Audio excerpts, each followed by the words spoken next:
Hola, hoy vamos a relatar el mail que nos envió Lucía, de 28 años. Ella es de Mendoza, es argentina y comienza así. Hola, no sé bien por qué te escribo. Supongo que porque a veces contarle la verdad a un desconocido es más fácil que decírsela a uno mismo.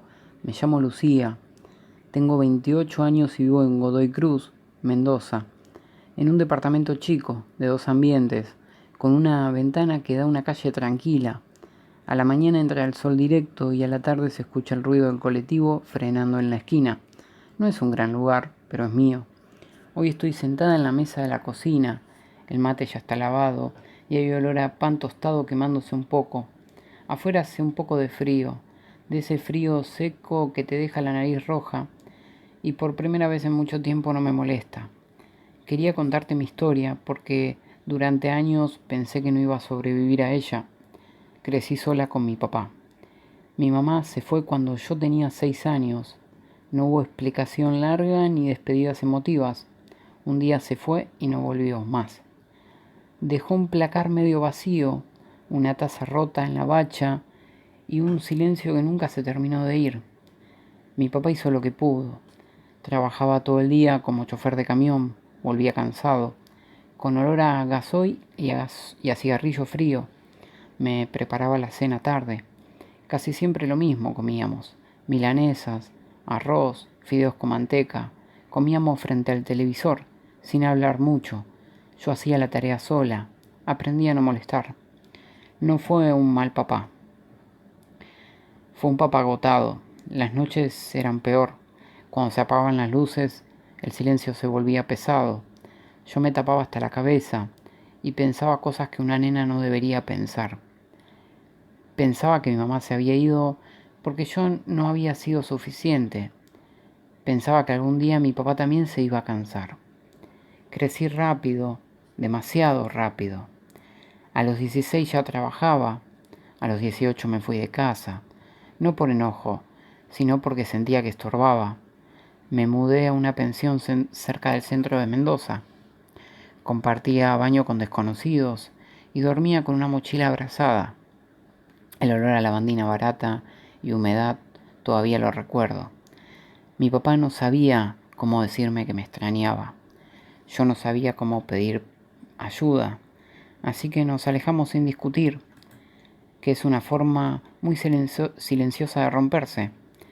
Los años siguientes fueron duros, relaciones que no funcionaron, trabajos mal pagos, departamentos prestados, momentos en los que comía una vez al día y decía que no tenía hambre, momentos en los que me miraba al espejo y no reconocía a la chica flaca con ojeras que me devolvía la mirada.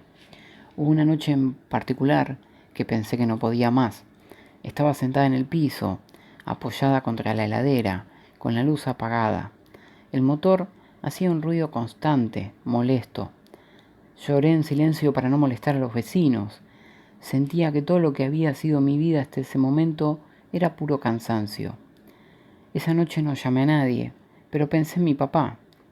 Pensé en sus manos llenas de grasa, en cómo se quedaba dormido en el sillón los domingos, en cómo a su manera torpe siempre estuvo. Y por primera vez en mi vida entendí algo. Él también había estado solo. Él también había sido abandonado y aún así se quedó. Al día siguiente le escribí un mensaje corto. Pa, ¿cómo estás? Tardó horas en responder. Cuando lo hizo puso, acá andamos, ¿querés venir a comer el domingo? Ese domingo fui. La casa era la misma, el mismo olor a café viejo, el mismo reloj que nunca funcionó bien. Nos sentamos en la mesa, frente a frente, hablamos del clima, del trabajo, de cosas chicas, de cosas pequeñas. Pero había algo distinto, nos mirábamos más. Antes de irme me abrazó de una manera torpe y fuerte, demasiado largo, y entendí que no todo estaba roto.